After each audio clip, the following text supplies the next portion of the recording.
up in a hotel room in London and I couldn't move. The pain was that bad. I couldn't move. She said, but I think it's testicular cancer.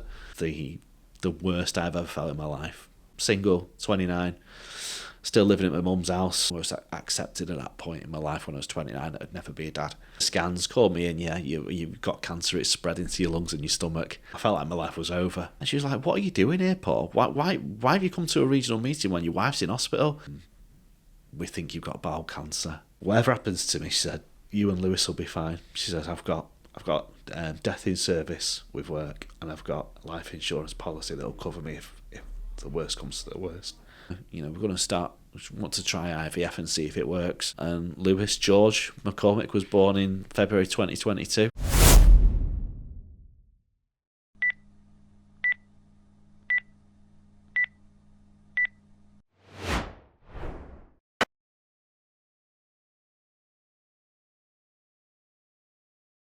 Welcome back to the Value Exchange podcast, episode 6. I said 16?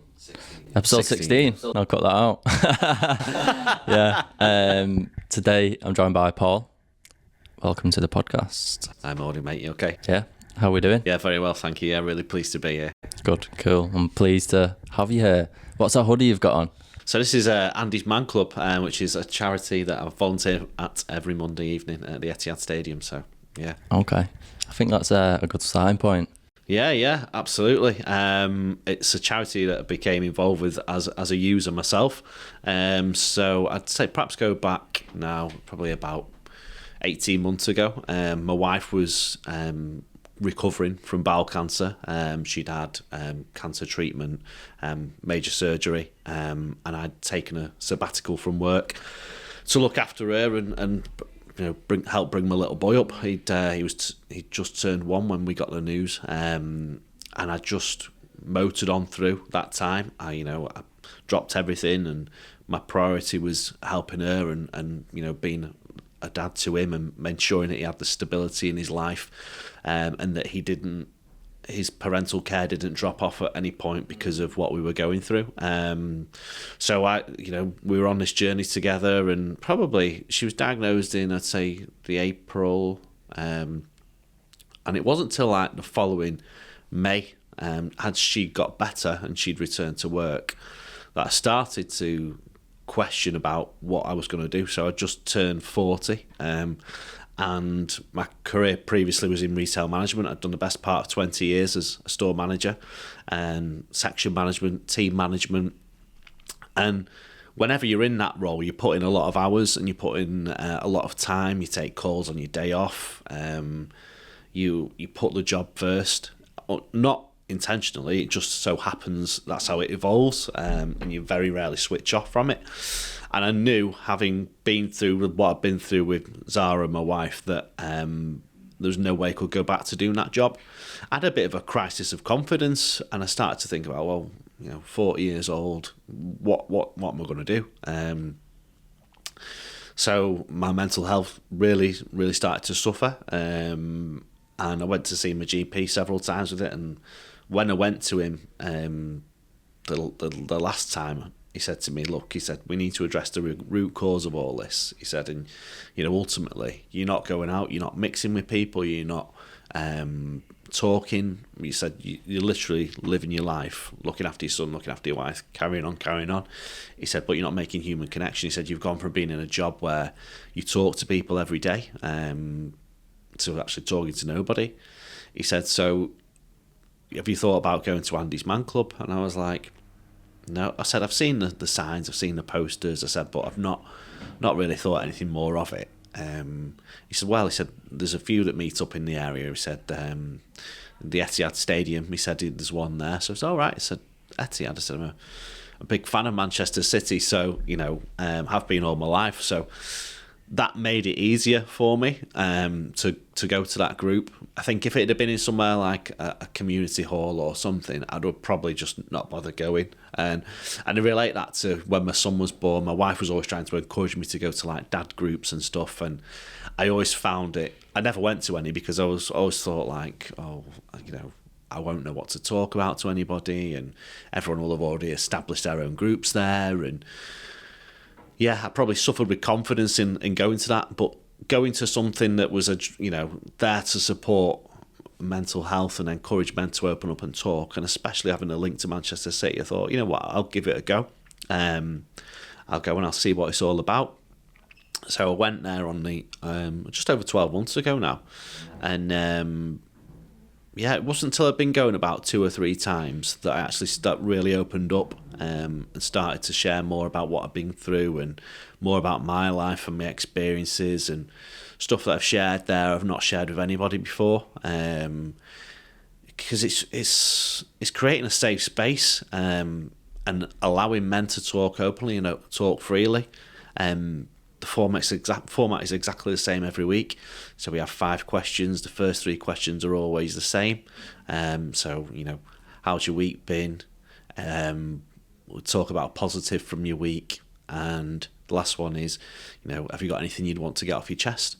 And then we have a break then for about 10 minutes, and then we get back together again, and there's a couple more questions, and they change every week. The last question in particular just is like a simple question, just designed to get people to talk and have a laugh, because what we tend to find is by the time question 3 has been round and people have really opened up, that's when you need that break and you need that space to absorb and reflect on what's been said. And it can be really heavy at times. We have men talking about things such as like drug addiction, struggles in the marriage, the sexuality, amongst other things. And I've met a whole range of inspirational guys over the last 12 months that talk openly and they talk freely about these struggles. And you know as well as I do, men, we're terrible at opening up. We don't talk about anything. Just coming into this room and chatting to yourself, we were laughing about, wrestling, for instance. At no point did we say to each other, how are you getting on? Or, how's your week been? How are you feeling?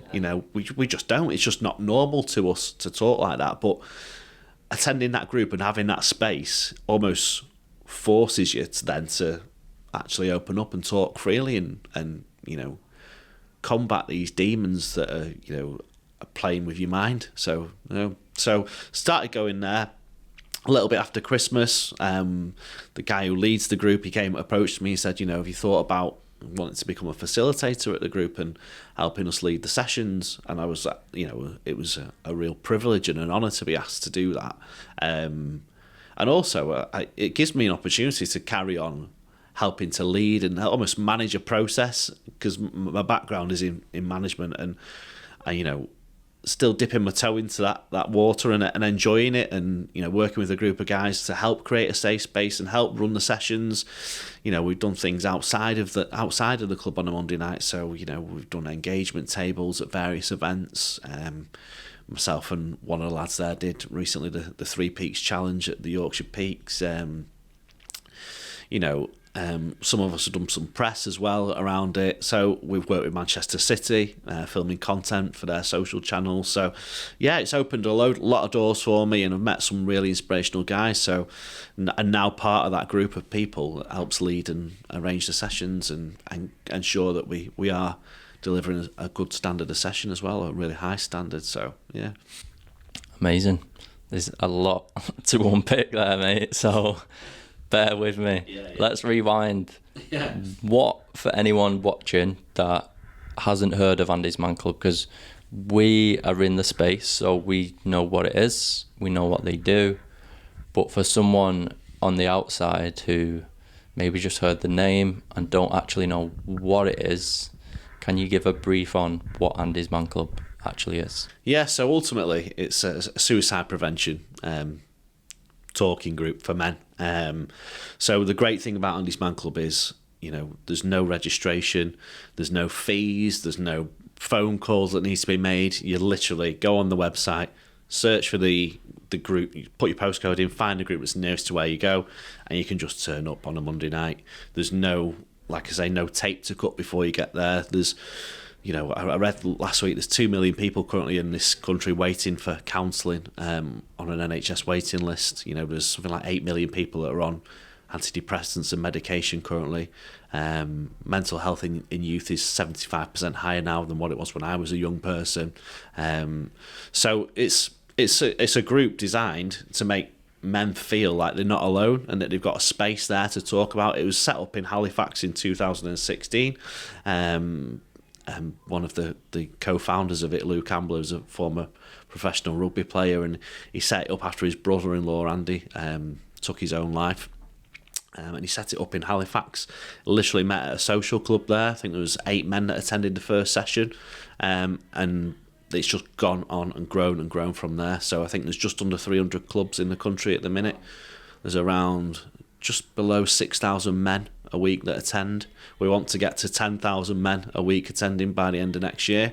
And it is, like I say, the great thing about it is there is no, you've not got to go through your GP to find a class. You've not got to book in with somebody every Monday, except bank holidays, 7 o'clock till 9 o'clock. Turn up. And what we tend to find is it's really hard to cross that line and say, yeah, I've got a problem, or I need help, or I'm struggling to connect. So what we do is we have a role within the club of someone who's called a sweeper, and they stand at the entrance to the group every night between about 6:30 and 7 o'clock, and they will greet people as they're coming in. They'll greet new faces, they'll talk to them and introduce them to the group, they'll bring them in with them, just to offer that reassurance, really. Because I've been in that position. I went to the one at the Etihad, and I pulled up outside there, and it was probably about 20 to 7 when I got there, and I sat in my car, rang my wife, and I was like, you know what, I just need to do this. I need to do this because I'm in a bad place, and I need help with what I'm going through, and I need support. And you wouldn't think of like sitting in a group, saying the same 3 questions every week, passing a ball around and talking. And when you've got that ball, it's your turn to talk, so no one will interrupt you. It's almost everyone else is in silence while you're talking, and you wouldn't think that would make a big difference to somebody, but you will not believe the growth in people. From the first week they'll attend and they'll say, yeah, I'm Paul, I've not been well mentally, I'm having a bad time. By week 4 or 5 of Paul coming, it's, yeah, I'm Paul, this is what I've been going through, XYZ, my wife's had this, I've had this, all these problems within my family, struggling with job, etc., etc. And it's just from having that space and being free and able to talk, it makes such a massive difference. So going back to that role, the role of sweeper, talking to people, bringing them into the group, they'll also then go do a quick scan of the car park, see if there's anybody, sat in the car still waiting. We've had instances where the guy who's on the door, the sweeper, will knock on the window of someone's car and say, come on, mate, come on in. Just to offer that encouragement and reinforce that we are there to help people and, help them battle these problems. Love it. I love that, because it sounds like what they're trying to do is make it as easy as possible, remove the typical steps it takes to get support, whether that's ringing someone, texting someone, going to your GP, searching something, whereas put your postcode in, find your nearest group, and like you said, there's a couple at football stadiums. That makes a massive difference to men, especially football fans, like you said it did to yourself. Yeah. So it sounds like they're trying to make that process really, really easy. Yeah. Why? I think it's because if you've got that lure of a football, it's a safe space. I've been going to City all my life, when we're at Main Road to when we're at the Etihad. I'm familiar with that. And I think if you're breaking down that, you're making something familiar, and you might feel, like I said earlier, about walking to a dad's group when I'm a little boy, and I felt like, I don't want to do that because it's not for me. A random coffee shop, it's Manchester City. I know the stadium. I know the area. I've been there many times with my family. Equally, there's one at Manchester United. There's one at Altrincham. These are the local communities around those areas are familiar with that ground, and it's almost like you feel safe in that ground and that environment. So we're adding on to that and that's how we're drawing people in through that. Why is it needed for men? Because we're terrible, aren't we? We don't talk about anything. Ultimately, if you're a man, what do you talk about with your friends? You talk about football. You talk about, just nonsense. nonsense, wrestling, films. Anything but mental health. Anything but mental health. We only talk about things that are skin deep. And I remember when, I'm 41 now, so nights out now are a thing of the past for me. But when I was in my 20s and we were going out, the minute somebody said anything related that wasn't a laugh, wasn't about, football or women or anything like these topics that you talk about, you'd be looking at them like, so this guy, miserable sod. Yeah. You wouldn't even entertain it, and you'd probably make fun of the person if they'd said that they were struggling, or that, oh, cheer up, mate, what's wrong with you? Get another drink down you. Yeah. Which now, I've not drank for 8 months. That's probably the worst thing possible for someone who's struggling with the mental health and is feeling low. So we absolutely need something like this, that's going to encourage blokes to open up and talk. It's funny you mentioned that. On the last episode I did, just speaking to someone about mental health, and he didn't. So I asked him, do you speak to your male friends about mental health? And he said, no, not really, my close friends, etc, etc. And anyway, we changed that. And after we'd had a bit of a chat about it, he said, you know what, I want to be a leader in that space. I visualise myself as a leader. I like to think of myself as a leader. So I should bring certain things to the table that I want other people to follow the example of. So he said, in future when we're in the pub, he doesn't drink but his friends do, and he said he's going to bring it up even if they say, oh, why are you bringing the mood down, you're killing the vibe, which is exactly what you're explaining. Why do we do that? Why are we looking at it as killing the vibe? Because when we think about friends, our close ones, we want to look after them, right? We want the best for them. So if they're struggling, why? And then they have the courage to open up. Why are we telling them, oh, you're bringing the energy down, you're killing the vibe? What is it with us? I don't know. I think it's ingrained within us. It's societal pressures. We've done engagement tables in the past with Andy's Man Club, and we were at Asda, facing the Etihad Stadium, and we were just talking to men as they were going past, and we were saying, this is what we're about. Have a wristband. There's a card if you want to come and meet us. And this girl walked past with what was a boyfriend. And she said to him, look, I really think you need to go over there and talk to those guys. And I could see this conversation going on. She said, really go over there and talk to these guys. I know you've been struggling. And he went, pff. He said, I don't talk. He says, I'm a bloke. I said, I don't talk. And he started laughing and walked off. And that is exactly it. We've got it ingrained within us from years and years and centuries of old that we're not supposed to talk about things like this. Ultimately, the man's the breadwinner. The man goes out to work. The man, puts money on, food on the table, earns the money, and that's it.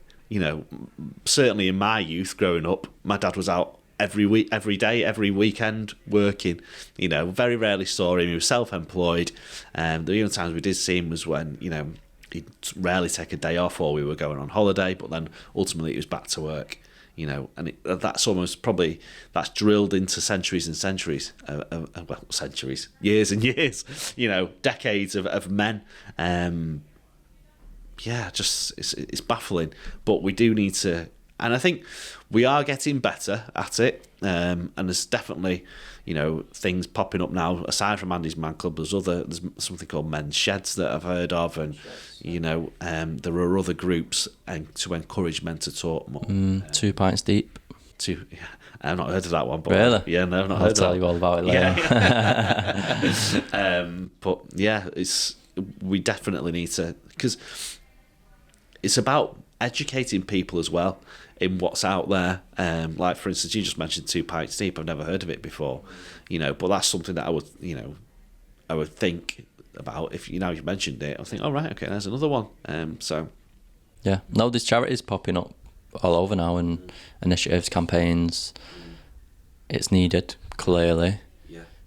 But I still feel some people are rejecting, still carrying their mantras that they've inherited from the father, the grandparents, whatever it is. Yeah.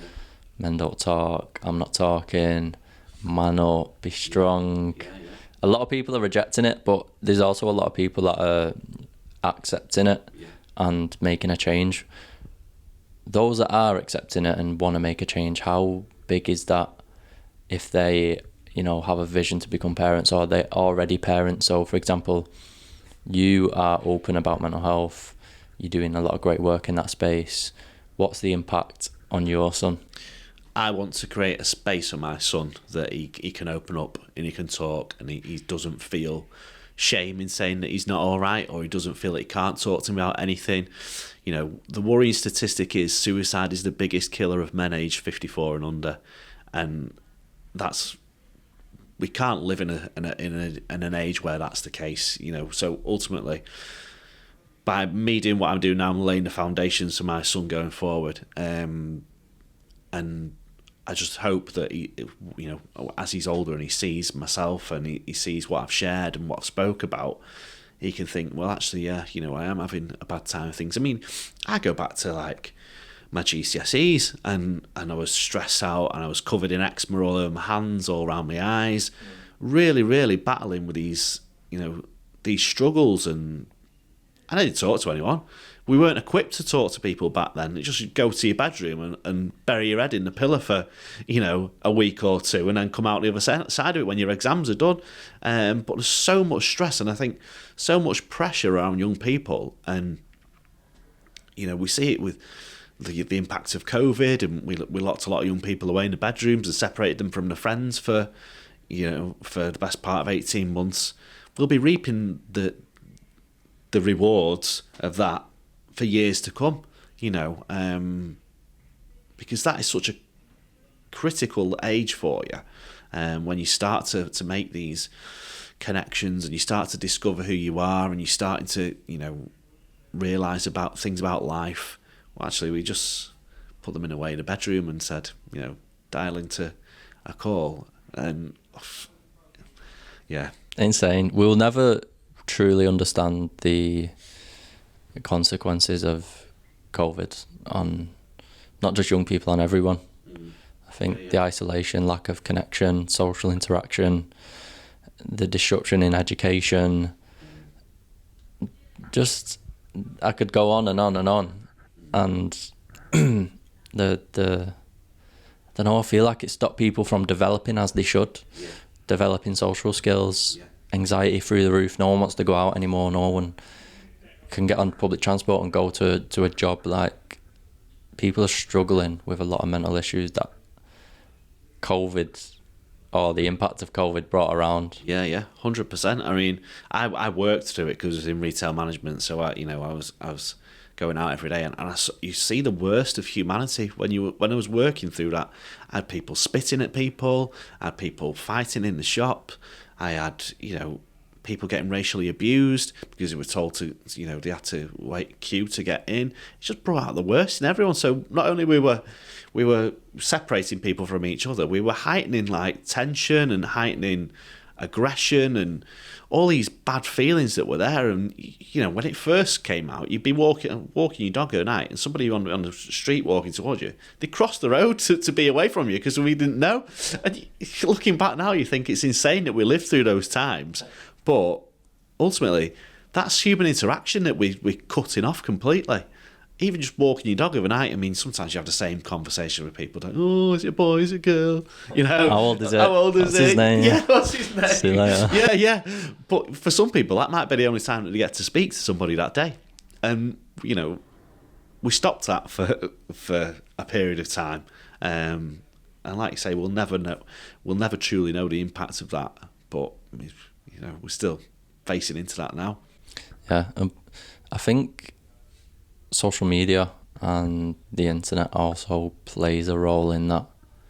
That disconnection, because I don't even think it should be called social media, because it's not social.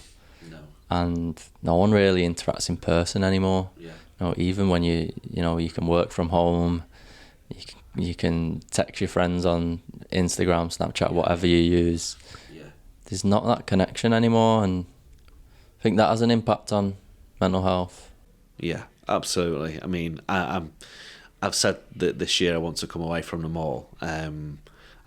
Twitter was, well, it's X now, isn't it? That was a massive, like, part of my decline in mental health. Because you start looking at one thing and then it leads to another thing, and we've even, we've like made light of it. We say, oh, going down a rabbit hole. Actually, you're looking at really dark content there, because you've gone on one theme and then you've just dig deeper and deeper and deeper to the point of, right, well, you've actually been on your phone for 45 minutes reading up on a load of stuff that's really like dark, and you shouldn't even be reading. No, you shouldn't even be reading. Does it affect you in your day-to-day life? No. Is it going to impact on today? No. But reading it does. Yeah. And then it's like, see, I don't watch the news. Yeah, I myself will too. stay away from news outlets. Yeah. I will block things on social media that I don't like. Yeah. And still, I try and curate a feed where it's positive. Yeah. And if I'm using social media, I'm getting something from it. Still, don't use it as intentionally as I would like to. Yeah. But you're still exposed to all these things, the news, even if you don't physically turn the TV on. Yeah. On social media, things just pop up. Yeah. Oh, here's what's going on in the world, and it's like, that's kind of ruin my day, because I'm gonna be worrying about that. Yeah, absolutely. I read a really interesting analogy a few weeks ago, and all it was, if you're worrying about tomorrow, you've already written off today, and it is so true. And that's ultimately what you're doing. I blocked, similar to yourself, all social media, people, news outlets, just because it was just destroying my mental health. I mean, and I think about, I got up a few weeks ago, for whatever reason. I was up early for work, and I put the television on, and I've stopped doing that now when I'm up in the morning. And it just so happened to be that it was Good Morning Britain or a programme like that. And I literally watched it for 15 minutes. And in those 15 minutes, there was talk on war, there was talk on the economy, there was talk on children and the struggles that they're facing today. And I thought, it's 6:45 in the morning. I've already loaded my mind with a load of negativity, and I've not even got in the car yet to go to work. And you're battling really hard then, because you're starting the day on a negative, and you're really struggling then to overcome that. So you've already, you're already facing a mental uphill battle just by sitting, watching news, eating your breakfast. 100%. And it's the energy you're consuming in the morning, right? Yeah. I think, and I had a chat with Lee about this, how you start your day is one of the most important things, because you can either set yourself up for success, or in that case, you're setting yourself up to have quite a negative day, because you're filled with all this anxiety of all this news you've consumed. Do you have a morning routine?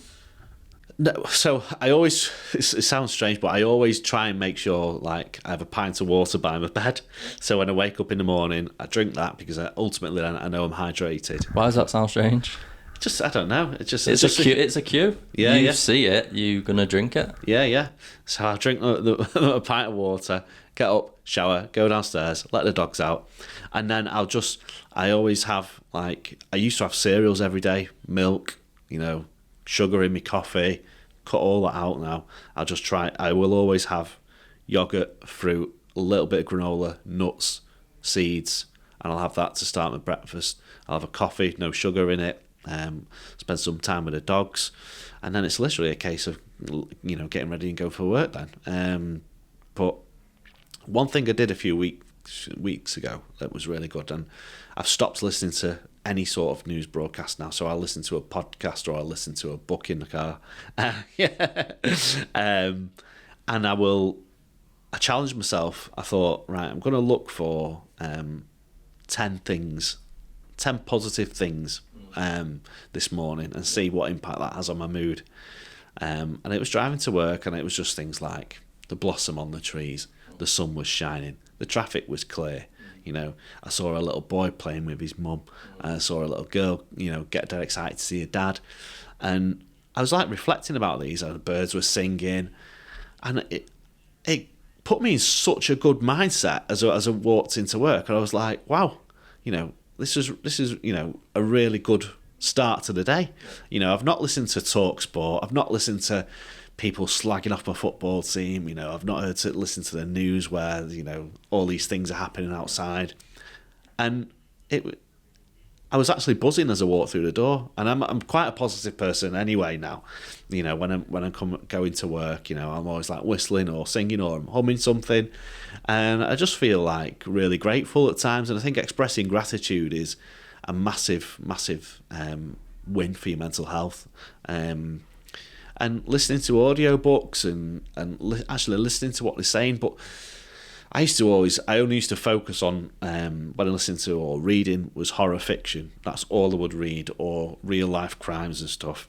And I've come to the point now where I've completely moved away from that. And I think I don't read those things anymore. I don't listen to that type of thing. I don't want to read on like murders and I'm actually listening to things about well-being and manifestation and positivity and role modelling great behaviours and the impact that can do, and teaching yourself ways of being a better person, because ultimately that's my goal. I want to be the best version of myself possible for my son, and by doing things like listening to audiobooks, looking for signs of positivity, gratitude, attending Andy's Man Club, giving back to people, it just makes a massive difference in how you're feeling about yourself.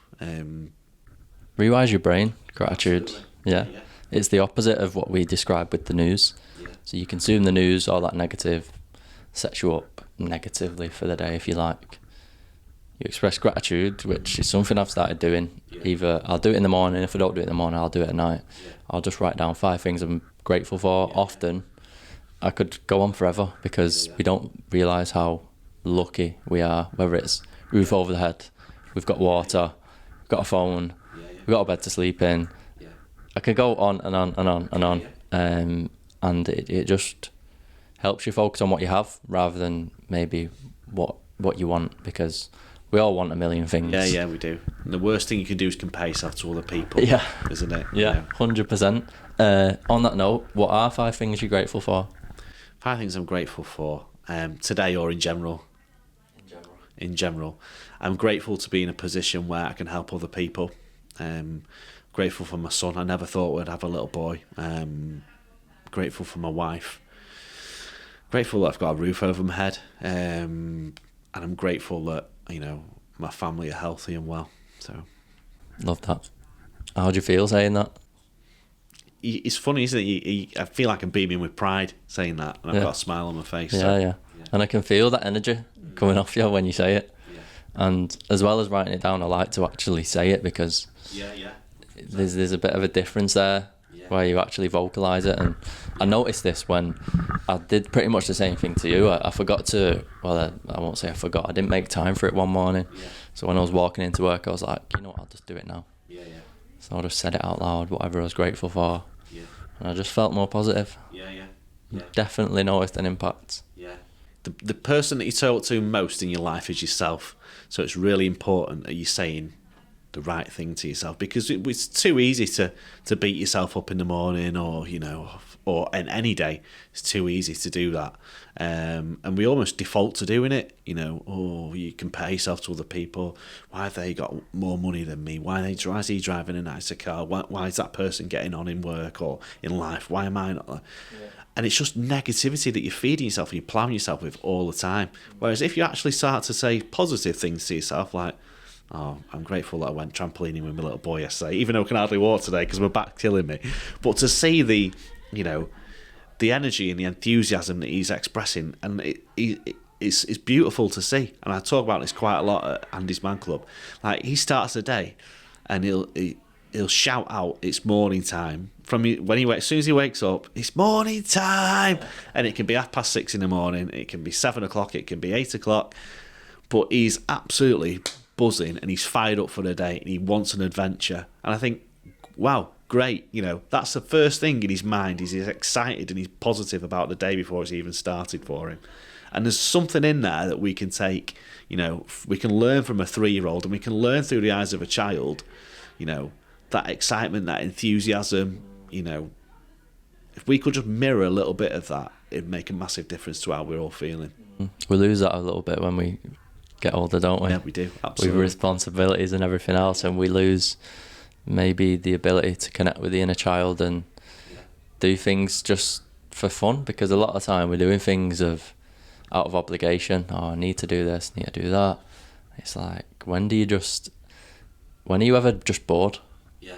When do you ever just do something because, oh, I enjoy doing that, I'm going to do it? Not because it's productive, not because there's the intention I want to earn money from it. When do you just do something because I enjoy doing that, it makes me feel good? Yeah.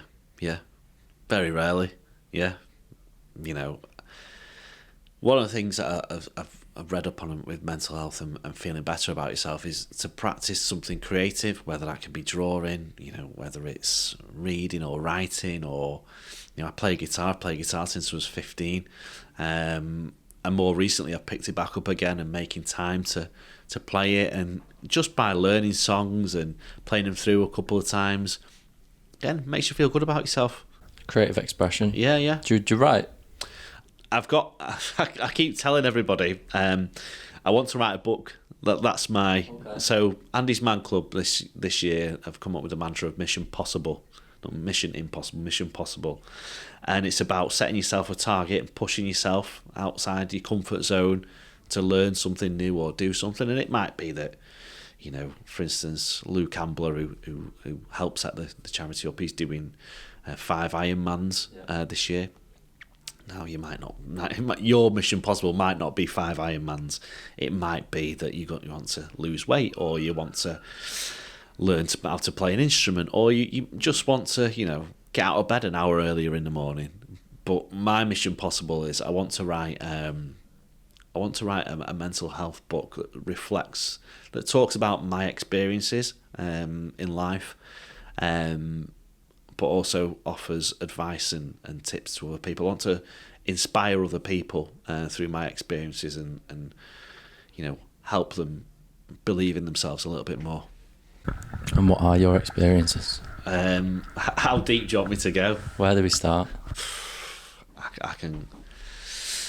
Let's rewind. So, and FYI, I know this story, but even when you spoke about it briefly at the start, I still get goosebumps, and everything you explained is commendable. How you took time off and you really played that role for your wife Sarah and your son. But yeah, let's rewind for the listeners. And so it goes back a long time. So you're not that old. I feel it sometimes. Although someone said to me last week, I don't look 41, so I was happy with that. You don't look 41, mate. Okay. You don't. So it's really hard. So what I'll tell you now, I went for counselling about 2 years ago, and it was last year. Sorry, tell a lie. And she said to me, you know, you need to set yourself free. You need to stop worrying about how you're perceived and what people think of you. You've almost shackled yourself down with anxiety and fear because you're not being open and honest with people. So my story all starts when I was at high school. When I was about 14, 15, I experienced quite a lot of discomfort in my testicles, and at the time it was, you know, testicular cancer wasn't a big thing. You know, it wasn't spoken about. Nobody spoke about it or talked about it, or it wasn't even that much of an awareness as what there is now. There was nothing to say detecting signs, nothing like that. And it was probably when I was in year 8, so I would have been 13, yeah. And this slight pains, a little bit of discomfort, abnormal growth, and I went to the doctors and he examined me and he said, yeah, you know, it's we don't know yet because we don't want to test or anything at this stage, but we need to do something about this because it's not right. So I had an operation and I had my what was it now? Left testicle removed when I was 13. And I went back to school and starting year 9. And I was, I wasn't, so I was told not to go to PE for the first month or so when I returned back to school. So obviously then that raises a load of questions amongst your friends, and why is he not doing PE? What's wrong with him? And obviously I didn't tell anybody because we talk about, men's mental health and, men not being open. Back then it was even worse, so I kept all that to myself. And, navigating that when you're going through puberty, it was awful. An awful experience. Used to worry about what people would think, what people would say, whether it would be laughed at or not. And I think started year 10 and I did history at GCSE, and that just cemented all my fears about being laughed at and being scrutinised and almost ridiculed. So the teacher at the time, again, teaching methods I would like to think have changed since 1997, nearly 30 years ago now. But the teacher at the time was like he wanted to get the boys on side in the group, and he'd be like, "Oh, you all heard about Adolf Hitler, didn't you, boys? Oh, what's that, sir? Oh, and it makes me feel sick to the day to say this, and my heart breaks for that 14-year-old boy who was sat in that class. And he said, well, he was a sexual retard, wasn't he? And everyone was like, sexual retard? He said, yeah. He said he only had one bollock, didn't he? And then he started encouraging everyone in the class to sing that song. And me being me back then, I just shut down completely. I completely shut down. And it became a theme. He did it several times. He would refer, regardless of, we're not talking about Adolf Hitler, we're talking about that, that song and that, to label somebody now, anybody who's going through testicular cancer or has that operation to prolong their life or prevent cancer from spreading, to label that as a sexual retard. Even that word, we don't use that word anymore, because of the connotations and how insulting it is, and I then saw myself as that. I gave myself that label. Struggled a lot with body confidence, as all my friends were, as we got older and started going out, and my friends would be like, oh, why has Paul not got a girlfriend, or why is Paul not, trying to get in with a girl or something. And it was deep within me. I labelled myself as that, and that was the label that I was living by. And I struggled a lot with my confidence, struggled a lot with body dysmorphia. So I believed that, in order to make myself feel better, I needed to start working out, going to the gym and look like, something that resembled the ideal male. So I was obsessed with getting a 6-pack. Used to do ridiculous amount of sit-ups every day. But again, that didn't do anything because I wasn't healing within. I was only trying to look better for other people's benefit and also fun for myself. But it took me ages to accept that. And then as I got a little bit older, I thought, all right, I don't like how I look, so I want to have an implant. So I had an implant, and then that did a little bit better for my confidence, and I started to feel more like myself. And then as I entered my 20s, I eventually got girlfriends and started to live my life a little bit more without these shackles. But I never told anybody. Never ever told anybody. I kept this all to myself. I repressed it because I didn't want anybody to know about that. Some of my friends don't even know that. And then as I was getting older and as I was 29, I just, I was working a lot of hours in retail and stressed, burnt out, overworked. I started to notice another pain in my right hand side, and I thought, I can't believe this. This is like, I can't believe this is history repeating itself again. And it was 2013. I split up with my then ex-girlfriend in 2012. And it was probably around January, February 2013. This pain was getting worse and worse. And I just, at work, I'd got a move from where I was. I was at Sale at the time and had been moved to Congleton. And I remember at the time thinking, if this gets any worse, and you know, something's going to have to, I'm going to have to take some time off or something. And I remember talking to my manager at the time and saying, you know, I hope it's just a hernia. I think it might be a hernia. I'm just convincing myself it was a hernia. And we went to watch Manchester City against Wigan in the playoff final. And drinking all day, and, you know, City ended up getting beat. And we were, the next day, woke up in a hotel room in London, and I couldn't move. The pain was that bad, I couldn't move. And I remember crying and saying to my dad, I need to go to hospital, So I went to hospital, Stepping Hill Hospital. He drove to Stepping Hill Hospital from Wembley Stadium. And they had no it was either they only had a consultant doctor, one doctor on, or they didn't have the facilities at that point to scan me.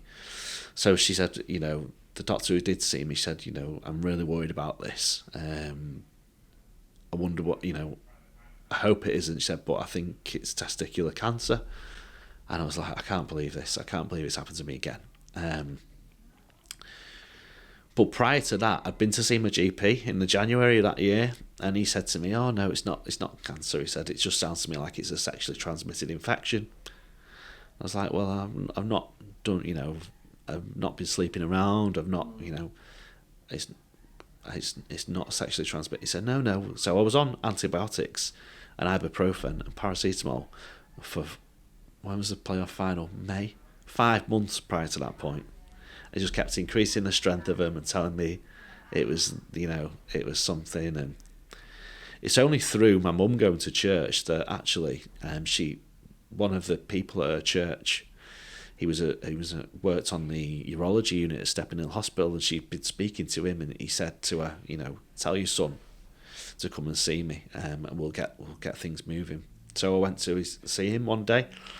And then it just, from that point onwards, it was like, right, yeah, we're going to get you scans, we're going to get you sorted, we're going to, you know, going to look into it for you.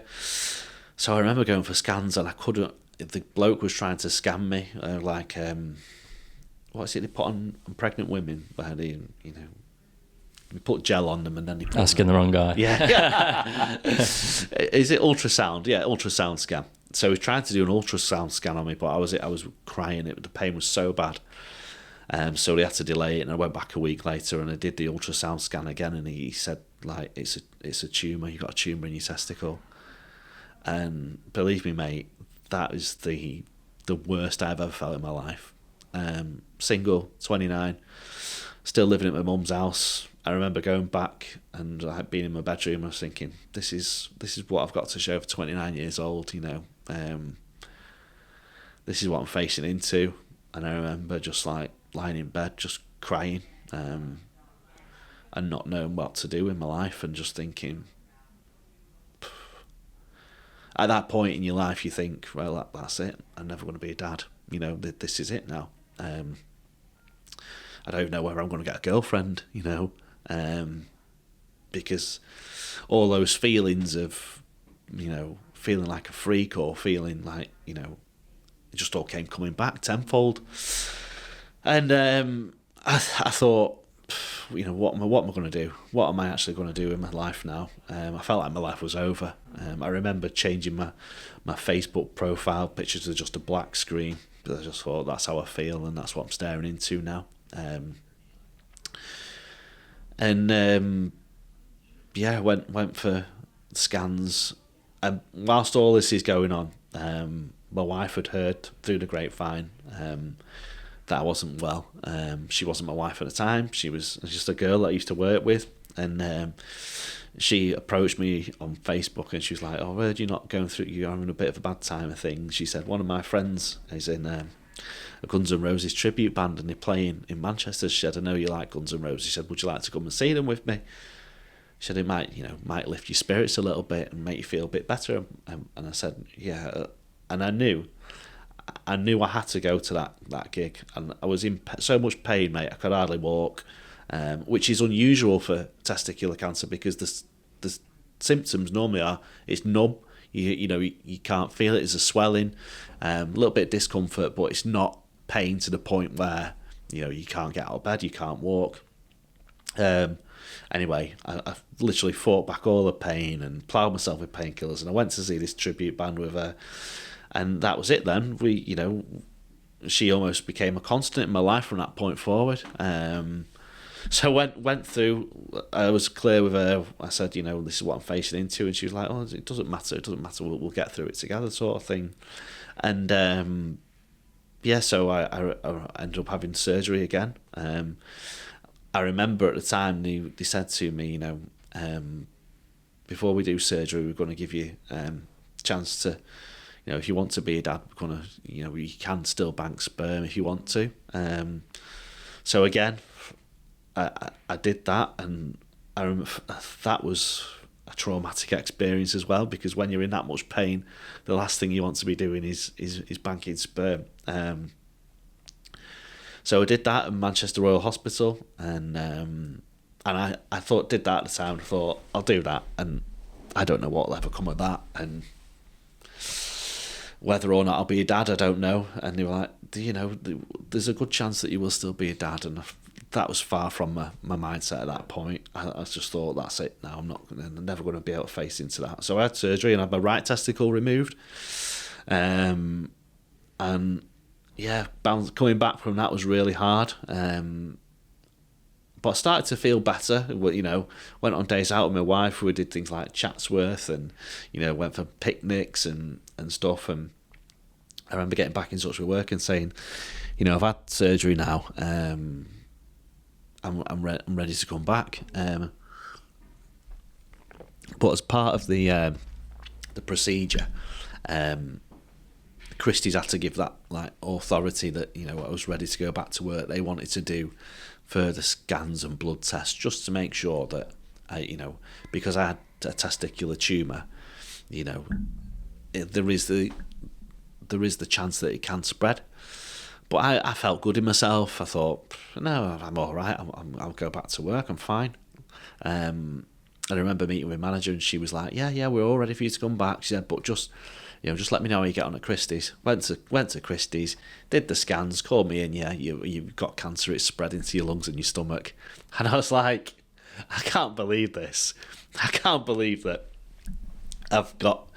it's spread into the lungs and stomach. And they were like, yeah, it's spread into your lungs and your stomach. You're going to have chemotherapy.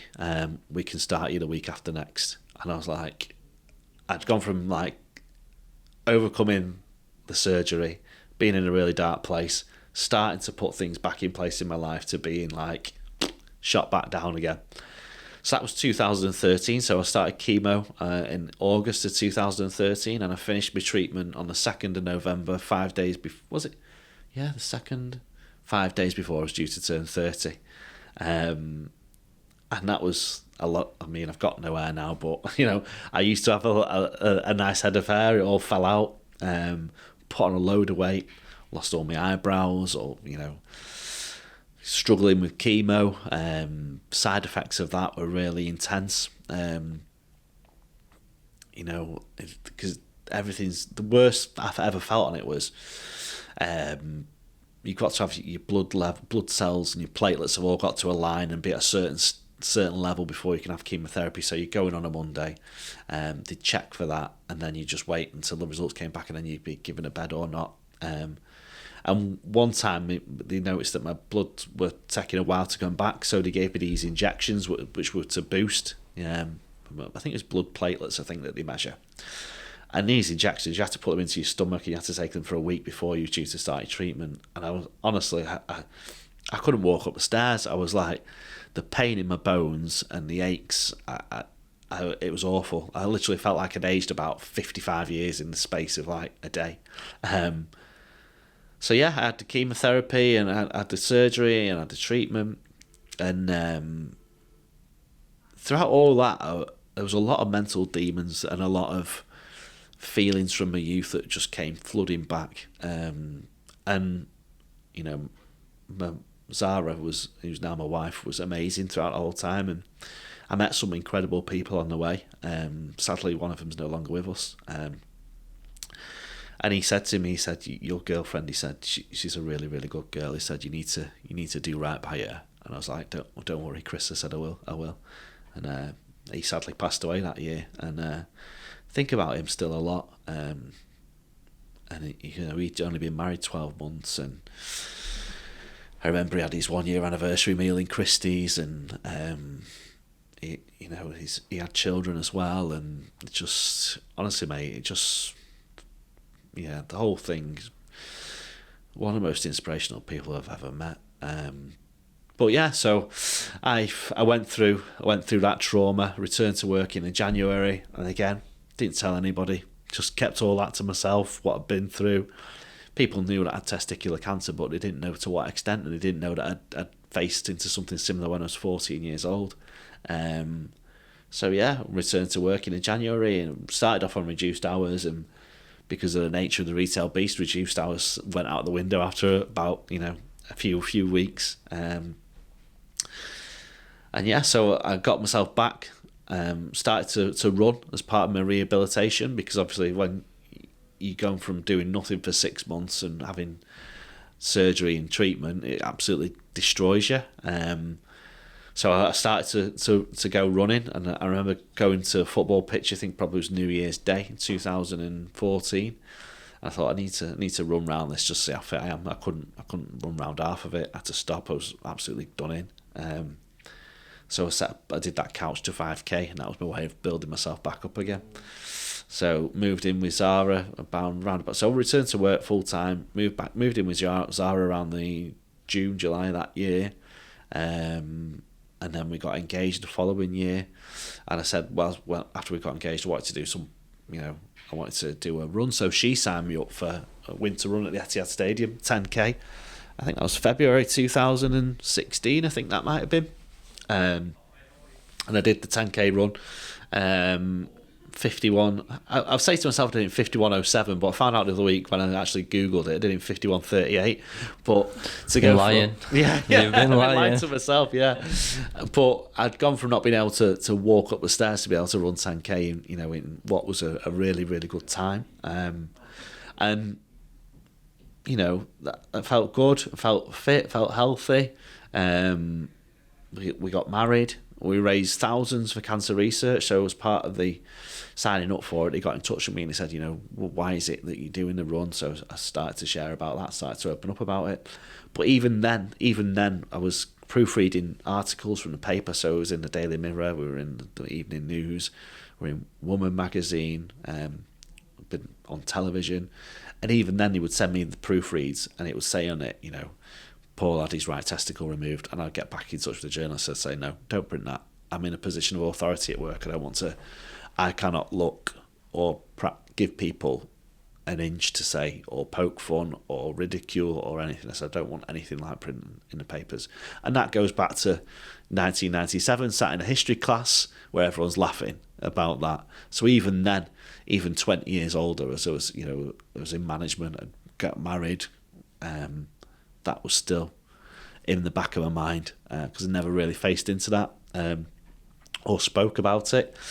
So we got married 2017. We got on a property ladder 2019, and then COVID hit, and then we said, right, well, we're gonna start. We want to try IVF and see if it works. In the back of my mind, I never thought that it would ever work, or I'd almost accepted at that point in my life when I was 29 that I'd never be a dad. And we did the IVF, and amazingly, first time round, using the sperm that I banked in 2013, it worked. Zara fell pregnant, and Lewis George McCormick was born in February 2022. Unbelievable feeling. Absolutely, to think that you would never ever achieve that or never be able to have that was incredible. And I remember when he was born, and putting him on my chest, and I've still got the shirt that I wore that day. I've still got the T-shirt that I wore when I got engaged. Just so proud and so like humble and so lucky. Felt so fortunate. Things that people. It sounds funny. People sometimes take it for granted that you're going to be a dad or you're going to have children. Many, many times that me and Zara were together, we'd be at christenings or family get-togethers, and people would do the old nudge, nudge, oh, it'll be you two next. And they've got no idea. They don't understand, at that point, the impact of the words, or, people that are trying for children that haven't necessarily been through what I've been through. But just throwaway comments like that really cut you deep and really can really affect you. So we weathered all that, and we eventually obviously got to Lewis being born. And yeah, such an incredible feeling. And I was still in retail management, but the job that I was doing at that time was working ridiculous hours, stressed again, too much time, not enough time for family. I took 2 weeks off when he was born. Second week that I was off with him, bear in mind he wasn't even 10 days old at that point, I was getting messages from my standing area manager saying, why is your store overspent? What are your plans to cut back on the spending? I was thinking, my son's literally a week old. Fuck that guy. Yeah. Fuck that guy. And I went back to work, again, plowing myself into it, and I just knew that I wasn't being a good dad. I didn't have much time for him, and when I did see him, when I did have time with him, I was stressed out or overworked, so I made the decision to go back to my previous job that I'd done, the previous company that I'd worked for, and I thought, that'll give me at least, I'll get a weekend off every month, because I was working every weekend, so at least I'll have the time for Lewis that I didn't have in my previous job. So I went back there, working for my old company that I worked for, and yeah, things started to go well, but then again, bad habits creep back in again, and I don't know if it's just me, but as the manager, I thought I should be, I should show commitment and dedication and willing every day, regardless. I've got to put on a positive front. I've got to be upbeat. I've got to inspire my colleagues. When the chips are down, it's got to be the manager who pulls everything together. And yeah, and I was, bad habits crept back in again, and I'd be due to finish work at 5 o'clock. I'd still be there at 6, 7 o'clock. I'd get phone calls from Zara. Where are you? Just swipe the call off, put the phone down. And ashamed to say it now, but that was the way I was. I was very much focused on work and giving my all for work, and what I got when I went home was like a poor version of myself. It wasn't the version of myself that I wanted to be. I'd gone through all my life not thinking I was going to be a dad, and now I was a dad, but I wasn't handling it very well. When I did have him on my days off, I was, like I said before, I was tired, I was stressed, I was overworked, I was fed up. He'd be crying, I'd be getting more and more anxious and angry, and I'd not known what to do. I remember once going to Withershaw Park with him on my day off, and I was going around Withershaw Park, and I propped my phone up on his pram as I was pushing him, and I dialed into a conference call as I was pushing him around the pram on my day off. And that was the dad that I was. That was the person that I was presenting to myself, to my son at that point in his life. Great deal of shame from it. And whilst all this was going on,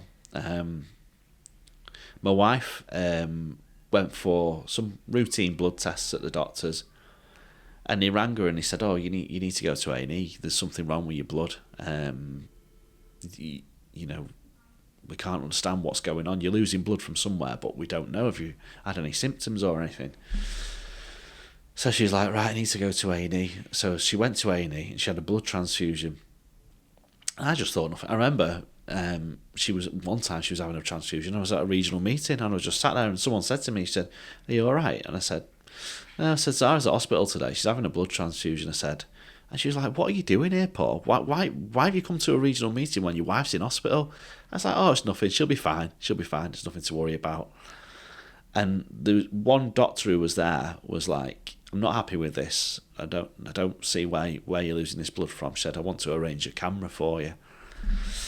So again, we thought it was nothing. We just thought she was anemic. She'd struggled with anemia in her life, and we thought, they're just going to tell her that she's anemic. So I had Lewis at home. She went to this hospital appointment on her own for a colonoscopy. She sat there having this she's having this colonoscopy. She see the screen in front of her, like we can see that camera. There's the pink bowel that they're going around. Bowel, pink, pink, pink, boom, grey. Pink, pink, pink, pink. And she was like, what was that on the camera?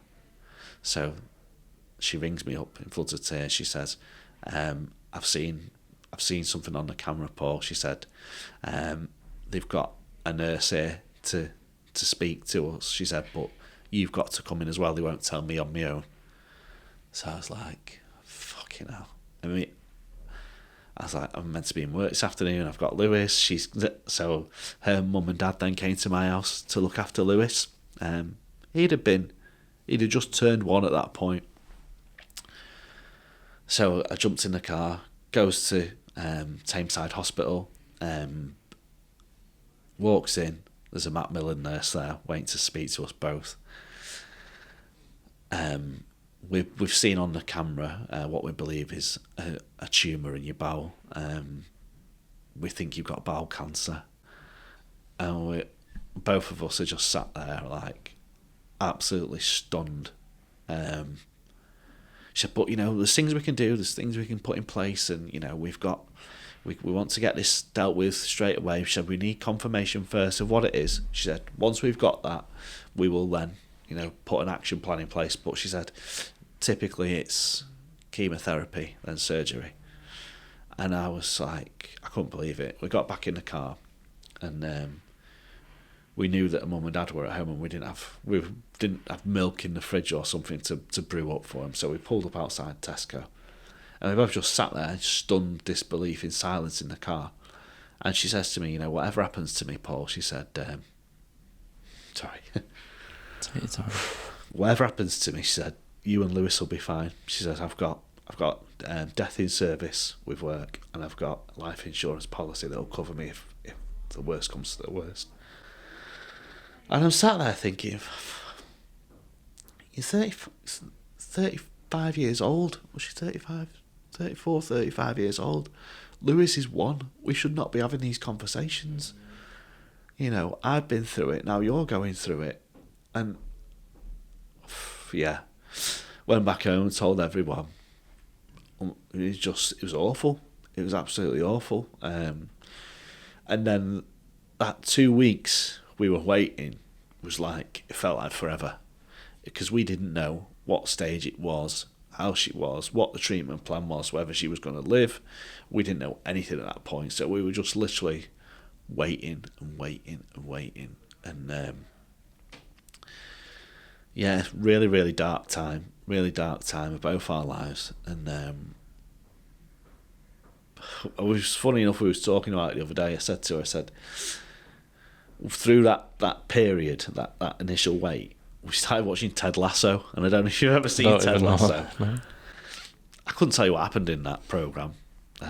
We watched all 3 series, but at that time in our lives, it was just light-hearted, upbeat, inspirational television, and it was just what we needed. It was just like a little bit of a tonic for us, and we just, a moment to step away from everything that was going on in our lives. And like I say, I couldn't tell you what happened in it from one episode to the next now, but at that point in our lives, it was just what we needed, and gave us both a little bit of a something to watch and something to talk about aside from cancer and what the plan was. And so we went back in to see it. The nurse, they called us in, and the surgeon was there, and he was like, yeah, you've got bowel cancer, you've got stage 3 bowel cancer, you're going to need chemo and you're going to need surgery. And I just broke down crying. I couldn't, because I've had chemo and I've had surgery. Honestly, I take my hat off to anybody who's gone through that and anyone who's experienced chemotherapy, because it absolutely ravaged me. It wiped me out completely. And to think that that's what my wife was going to have was like, it was like an arrow through the heart, mate, I tell you. But the surgeon was like dead upbeat. He was dead positive. He was, laughing with us, and he was trying to put a positive spin on it. And the Macmillan nurse at the time said, she was like, this is the plan. She said, but I've been in touch with the Christie, and they're running a trial drug called immunotherapy, and that your type of tumour is proven that this immunotherapy can have a positive effect on. She said, so it's entirely up to yourself. It's a trial, like we say.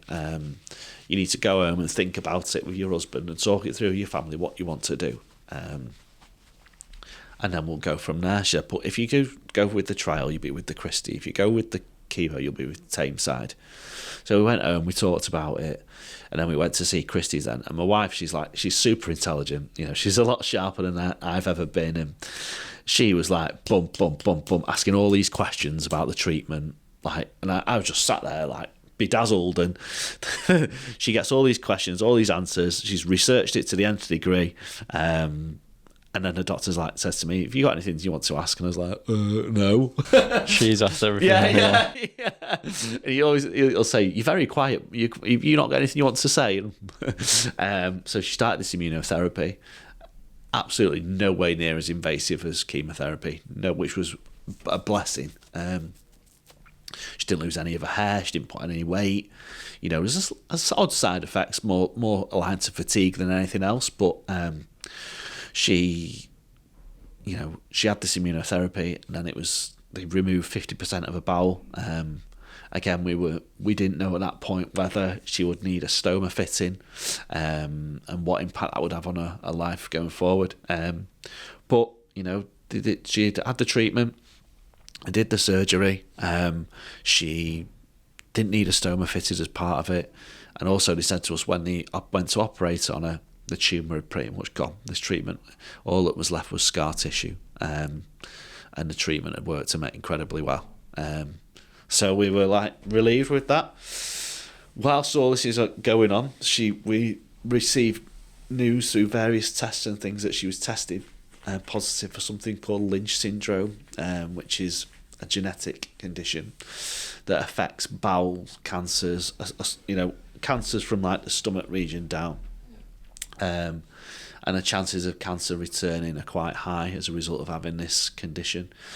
So, the next thing that we've got on the pad is for her to have a hysterectomy, and that's coming up soon. We don't know yet. We're just awaiting the results, and she's got to have colonoscopies for the rest of her life and stuff. And so it's really it's been a really difficult journey, really challenging, and I think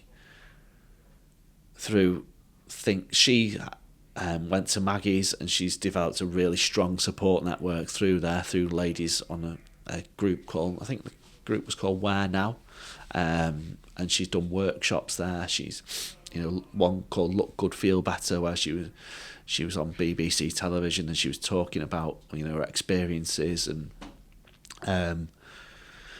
so she's had all this support group, and I used to sit there and think, this is great, this is what she's got in, and I think to myself, but what is there for the partner? What is the for men, for me? Who can I talk to about all of this? And I didn't have an avenue, and I used to my way of dealing with it was I'd have a drink, and don't get me wrong, I wasn't smashing it. I wasn't but I would have a couple of drinks if I felt stressed or I felt overwhelmed, or I'd play on a video game, or I'd watch a bit of telly. Wouldn't talk to anybody. Very much within myself. I I couldn't talk to Zara about how I was feeling. Absolutely not. You know, I couldn't talk to my family about, because Zara was the priority, and rightly so. And I needed to be strong for Zara, and I needed to get better, and I needed to be strong for my son. And when you're in that headspace of just thinking about being strong, being, you know, not talking to anybody about how you're feeling, there's only so much that you can keep repressed before it bubbles over. And I remember she went to where did she went to a wedding in Frankfurt, and it was me and Lewis by ourselves. I had him for a weekend, and I think she went on a Wednesday and she came back on the Saturday evening or something. And by myself, looking after Lewis, quite challenging. And one day I put him down, and my next door neighbour's son came home, and he was loud in the bathroom, and our bedroom's like next to the bathroom, and completely out of character to me, started banging on the wall and was saying, "What are you doing? What are you doing? You know, shut up, be quiet." And I raced out to the front door, went banging on the door. It was like 11 o'clock at night. I was like, "It's completely out of order, that, completely out of order. You know, does he not know I've put my son down?" And blah, blah, blah. And dead aggressive with my neighbour. I went back in the house. And the next day I woke up and I was like, what was I doing? I'm not that person. I'm not an aggressive person. I was mortified at my actions. And, you know, was deeply, like, remorseful and apologetic. And she knocked on the door that day and she was like, you know, "What was that about last night?" She said, "You know, I'm sorry that he said, but you shouldn't have knocked on." I was like, "He was out of order. He was out of order." Then Zara came home on the Saturday, and I went to walk the dogs on the Saturday night, and I thought I need to speak to my neighbour and make it right. So I knocked on her door. Been neighbours for like six years this year, and never had any problems. We get on well with him. And knocked on the door, and I went in the front. She said, "Come on in, come on in." She said, "Are you all right, Paul?" I said, "I need to speak to you, Liz." She said, "Oh, don't worry about it." She said, "It's happened now. It's forgotten about." She said, and I said to her, "Yeah." I said, "You've forgotten about it." She said, "But I haven't. And I just broke down crying on the doorstep. And she said, come on in. And I was in the front room with her talking. I was just weeping. And I was like, "Liz, I'm so sorry." I said, "It's just, that was unacceptable. I'm not that sort of person. I'm not an aggressive person. I'm not, you know, I'm sorry I did anything." And it was at that point I knew that I needed help. That was my moment of bubbling out. Everything of the last 18 months was just blew up. And that was my sign that I needed to do something about it, because I clearly had a problem. And I remember going to Spain with Zara last year with Lewis for the first holiday, and I was flying out there, and I was vacant mentally. I just thought, I don't want to be here. I don't, you know, looking out to sea, thinking I might just swim out there and not come back. Having a beer on the balcony on my own, just looking down and thinking, you know, 13 floors, it's quite high up. I wonder what it would feel like to jump that, you know. And these are really, really dark thoughts that I was having. A really bad place mentally. And that's when I came back, went to the doctors, and he said, you know, you've been through a lot. You need to think about talking to people again, and going to Andy's Man Club would be a really big help for you. So going there actually, made a massive difference. Put me in touch with some really inspirational people. And I told that story about what I've just told you now, because I happened to, because we had IVF again when Zara got better and it didn't work. I think we had like fertility therapy or something.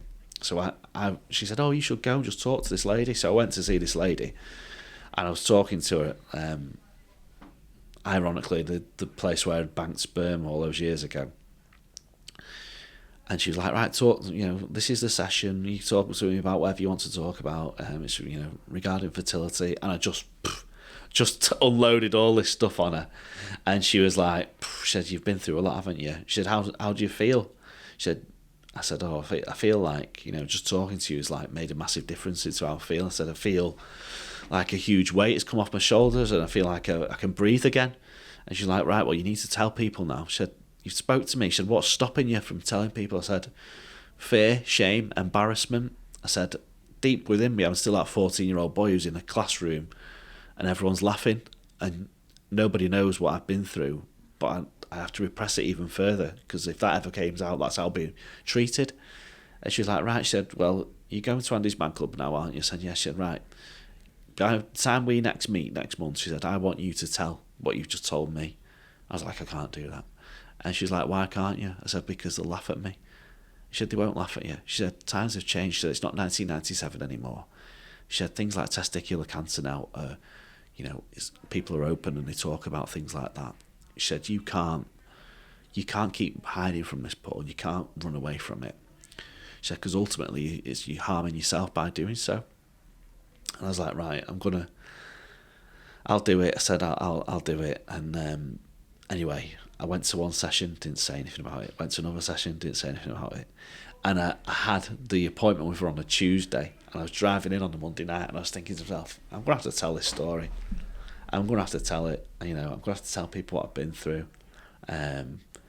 So I drove there on the Monday night, and I sat there, and as the ball was coming round, being passed around, I'm sat there, and I'm stewing, and I'm waiting, panicking, and then it comes to me, and I was like, right, I need to tell you all about this, and why my wife's cancer journey has been more than, runs a lot deeper for me. And I opened up and I shared it, and nobody laughed. No one, nobody poked fun at me. Nobody made any jokes or inappropriate comments. If anything, people came up to me at the end of it and they were like, it's probably one of the most inspirational things I've ever heard in my life. You're so incredibly brave. So words like inspiration, brave, commendable, strength, unbelievable, all these words and phrases that are people being used, and people, one of the guys who goes there, my friend Carl, he said to me, that was like one of my standout moments from last year, was you giving that speech. He said, about what you've been through. He said, because he said, I can't believe it. I can't believe what you've been through, and you've come to us and you felt that you could share that with everybody. He said, it's unbelievable. So that's my story. That's everything that I've been through, my relationship with cancer and mental health, and that's to this point now where I'm sat here talking to you about it. It's a lot. Mm-hmm. That is tough, and just want to say thank you for sharing it and being open and vulnerable. I can echo all of them words that they said to you.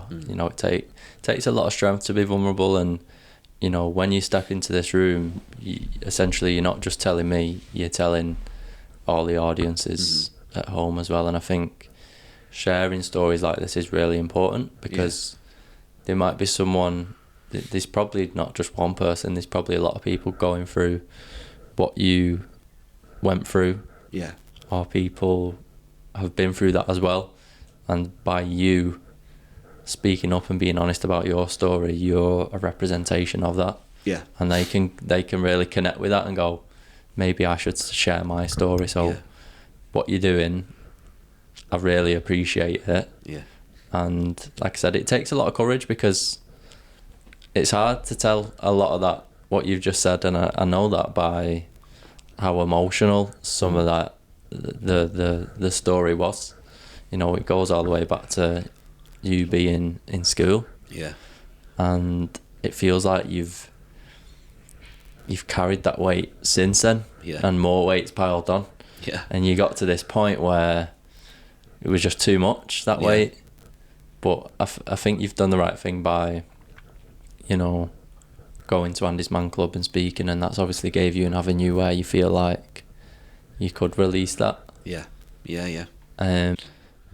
Rewinding a little bit, because what you've just said has took me back to the second time you got diagnosed with testicular cancer, and you went home and you just buried your head in your room, in your bed, in your pillow, and then obviously your now wife Sarah reached out to you, invited you to that concert, and then you saw her quite consistently and more regularly, and she said you know, you was open with her with what you was going through, and she said, "Don't matter, we'll get through it together."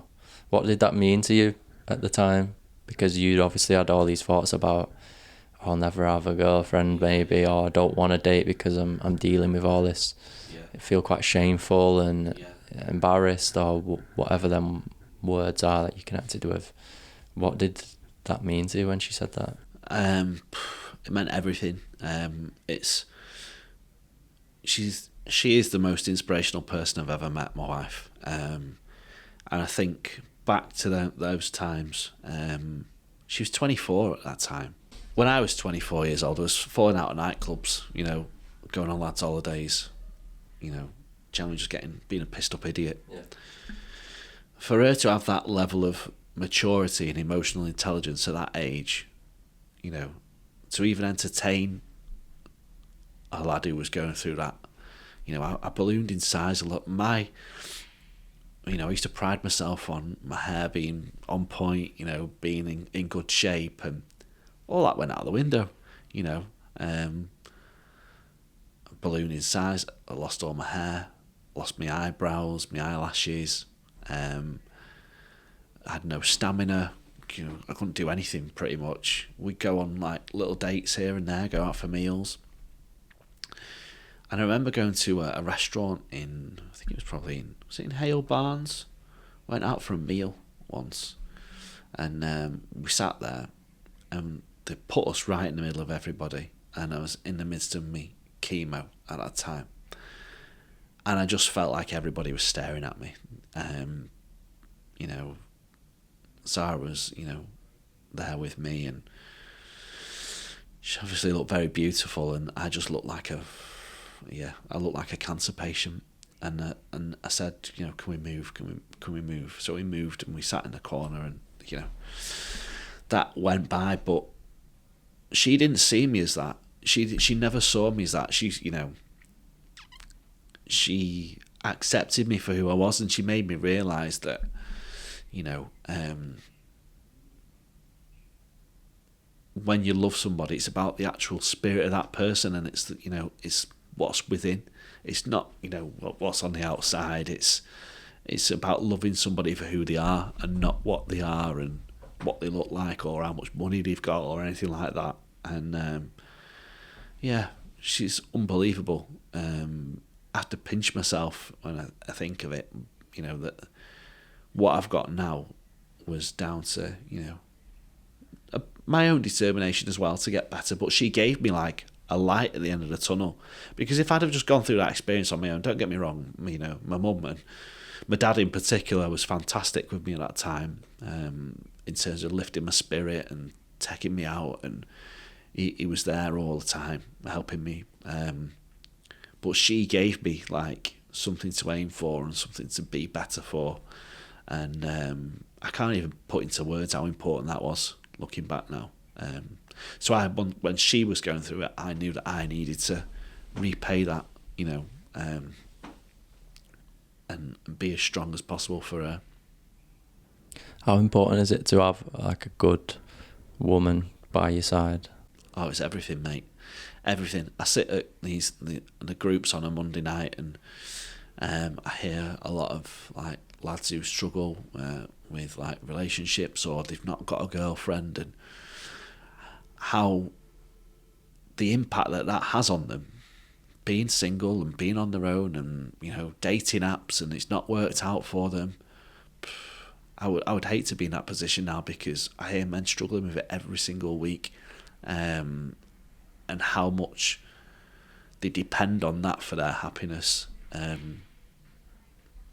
So I was very, very lucky that, you know, at that age, at 29, I had somebody who wasn't interested in me, like I said earlier, about how I looked or how much money I earned or what job I was in, or, you know, because I had a good profile picture on Tinder. She loved me for the person that I was, and that was like, that's everything, you know. I would not have got through that without her. Wouldn't. And yeah, on the relationship kind of topic, I feel like that's a space where one of the few spaces that men can be vulnerable or let the guard down. And then again, some men kind of see that as, oh no, that's the last place I want to be vulnerable, because my role as the man is to be strong, to look after them, so I can't burden them with my problems. What's your view on that? I see it from both sides of the coin. So she's seen me at my absolute worst, my most vulnerable, where, I'm having cancer. She used to, she'd be like helping me out when I was having chemotherapy and alerting the nurse when my line needed changing, and so she's seen me at my worst state. And it's ironic that when she was going through her worst state,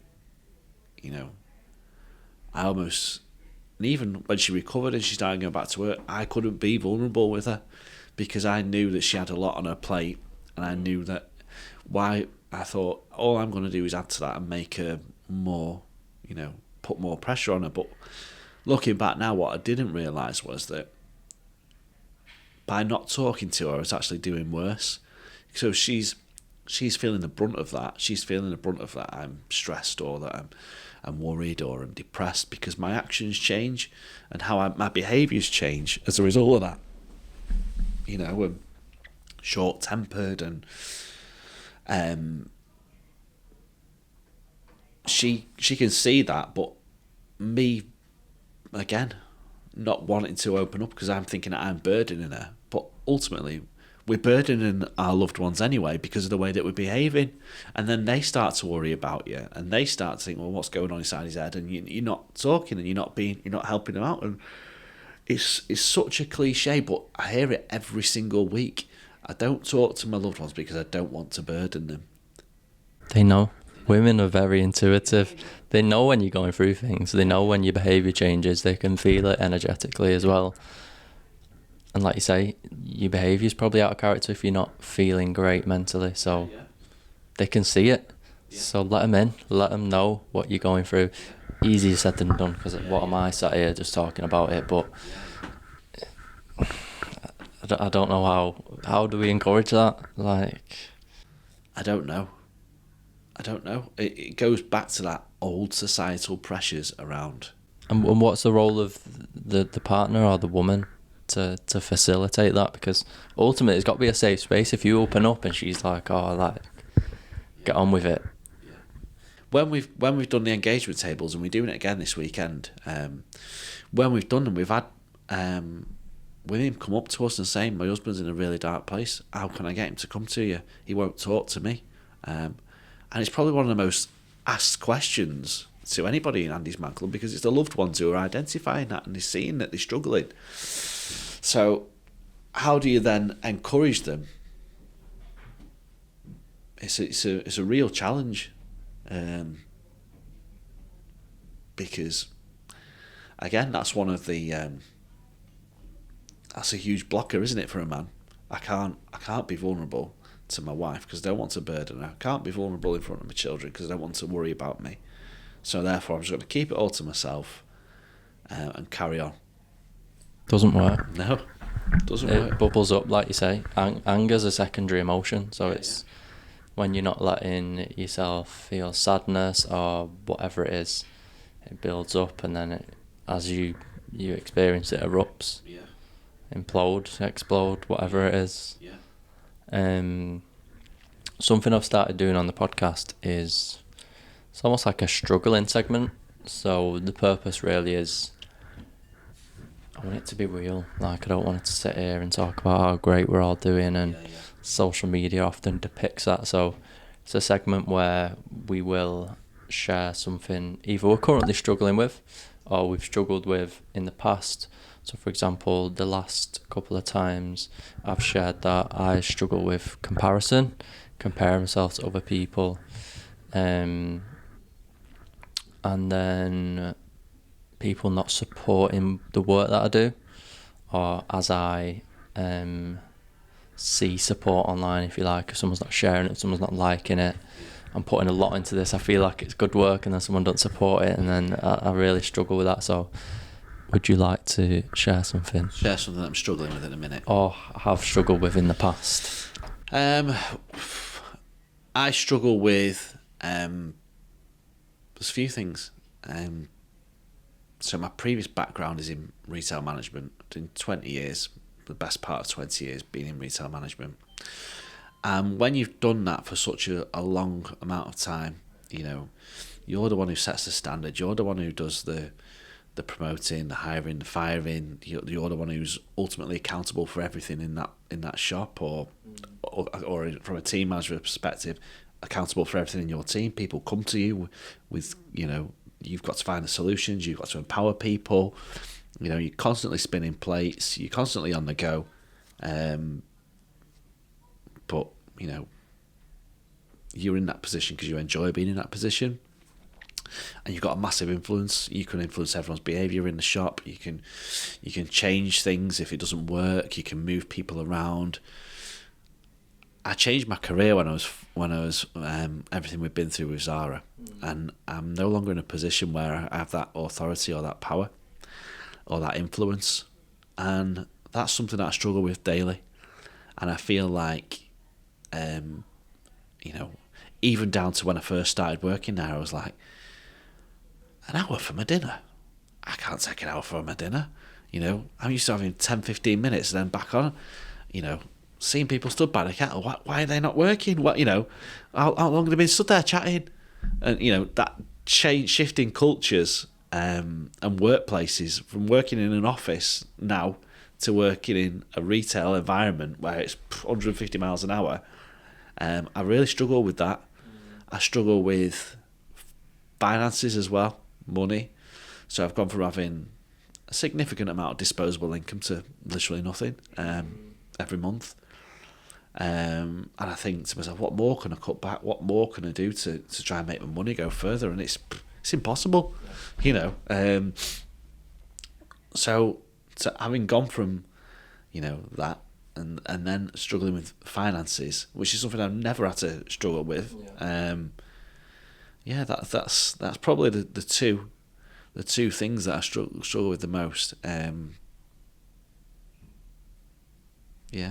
But we'd all like we'd all like more money, wouldn't we? But I think when you've had it, don't get me wrong, I wasn't swimming in money by any extent, but I was comfortable, and if I needed to go out and buy myself a new top for a nice occasion, I could do, or if I needed to buy myself a new pair of shoes that I didn't have to pay in 3 installments, I could do, pay off a credit card bill. Nothing now. I'm definitely having to think harder about my finances and think about where my money goes and how I spend it, and it's a big adjustment, right? Massive adjustment. Question, is that the price you pay for now? What's you see as important, being a present and good role model and a dad and a husband? It's interesting. I saw on LinkedIn somebody who I used to work with liked a post the other day about, what will it say on your gravestone? And it was quite a dark post, and it had like AI generated images of, of gravestones, and it said, had a nice car. No one cares. Yeah. Got the latest phone every time it was released. Worked 100 hours a week. Earned a great salary. In the long, in the grand scheme of things, what do you want it to say on there? Do you want it to say that you was a great husband and you looked after your wife when she was at her lowest points, and you was there for your son when he needed you, and you was a role model and you did the best thing you could by them all? Or do you want it to say, earned 70 grand a year, burnt out, never had any time for his family, but had a nice car, never struggled to pay off his credit card? The end. What do you want it to say? What's more important? All day long. What do you want yours to say in that scenario? In that scenario, that was a great dad to my son, a great husband to my wife, and that helped many people along the way to be the best version of themselves. Do you think you're on that path now? That's what I'm on now, yeah. 100%. It sounds like it to me. Yeah. Committed to doing that, mate. Yeah, and you're making the right decision, so... Yeah, thank you. You're welcome. I appreciate you sharing that, because I know I mean, I can only imagine the impact. I don't actually get to see the impact a lot of the times. You know, whether someone watching this finds it valuable and goes, you know what, I like this part, because they're not telling us about how much they earn, their cars, and it's something real. And I'm sure each time I release, someone will connect with the struggles and go, right, you know what, I'm not alone. I'm not the only one who struggles with that. So yeah, I appreciate you sharing. You seem quite open. About things now. Yeah. A lot more open than I've ever been in my life, and that is, like I say, the turning point was my wife getting ill and not being a good dad to my son. Massive change the way I am, massively. So it's counselling. You went to counselling first. I only went once or twice. Yeah. Sorry, it's two times I went, and she was the one who prompted me to be more open. And you know, I the experience of walking out of that room after I'd shared everything I shared with her, I felt like I was floating down the room. Honestly, similar sensation. So I try and get Reiki now as well this year. That's been a massive turning point. Massive turning points for me. Getting Reiki, going walking, watching my diet, with my wife having, struggling with bowel cancer. You then start to look at what you're putting in your body and what you're eating, and foods that are really bad for you that you don't even think, you wouldn't think twice of having a bacon sandwich, but it's actually one of the worst foods for you in terms of, is it carcinogenic? I can't remember. My wife's done a lot of looking into it all, and things that we buy every week: bacon, salami, cured meats. Wouldn't have thought twice about it. When she's been through what she's been through, you then start to look at it and really scrutinise what you're putting in your body. Ready meals, prepared foods. Try and cook everything from scratch if I can. Don't get me wrong, not brilliant all the time, but things like jarred sauces. If you make your own sauce, for instance, there's no way it'd last a year in a cupboard in a jar. So what's in that food? It's the salt. Salt's a preservative, so you'll find a lot of ready meals and jarred foods. Tuna, for example, the sell-by date on it lasts for 2 years in the cupboard. It's all the salt, it preserves it. But we should be aiming to have less than 6 grams of salt a day, and some ready meals have 3 grams of salt in, so you're already halfway there. Have a couple more things and you're pushing it. Shout out to anyone enjoying a bacon butty watching this, or a ready meal. Oh dear, but it's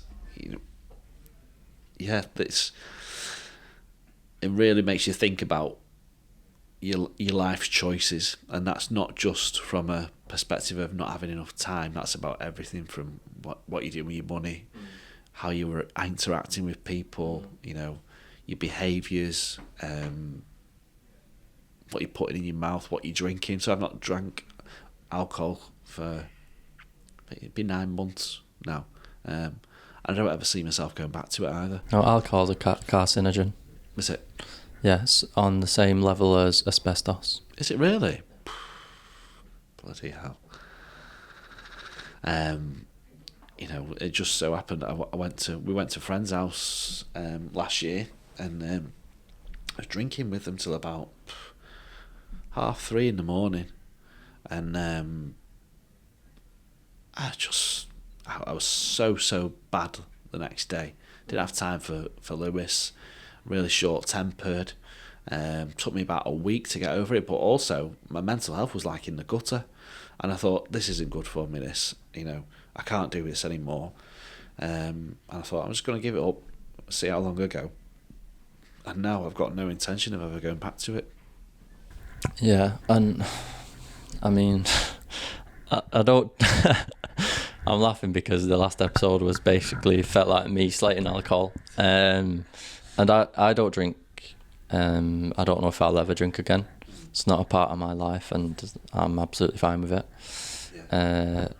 If other people drink, I don't care. Like, that's cool. Make your own decision. But I seen something that was when after you drink alcohol, your baseline cortisol levels, which is the stress hormone, are actually increased after you drink it, which is like, I speak to a lot of people and they say, oh, I feel rubbish after a drink, even like maybe a week after, a few days after, and I don't know what it is. It impacts my mental health, and it's like, well, your baseline cortisol level has increased after just drinking. So there's a lot of physiological reactions to drinking alcohol that clearly are not good for us. It's not good for us at all, for our body.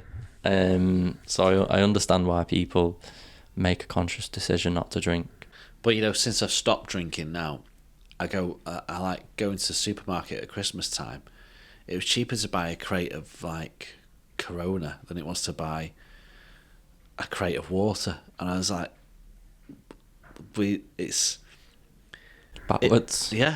The societal norms around it of, oh, it's Christmas, stock up on your drink, buy 6, save 25%, you know, get the crates in 3 for £22 or whatever it is. You just think... But I was part of all that years ago, and you know, and now I just look at it and I think we're just slowly killing ourselves. 100%. You know? We are. That's going to be the title. Yeah. The short clip that I'm promoting.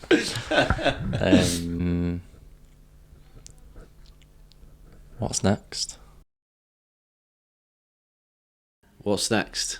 I want to continue to inspire and empower people. I want to share more of my story with people. I don't know how I'm going to go about doing that. I spoke about writing a book. It's just all about making me as best equipped as I possibly can be to be a great dad and a great husband. That's my driving force. I think I've been in a position in my life where I haven't put them first in the past, and it took something like my wife's cancer diagnosis and that conversation in the car to make me think, shit, you know, we're not here forever.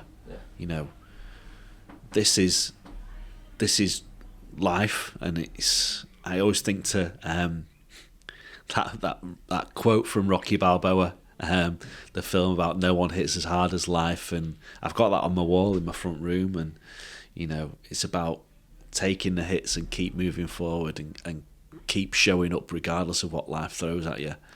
And I feel like that's what I'm doing now. I think in the past I've buried it and I've ran away from it, and I've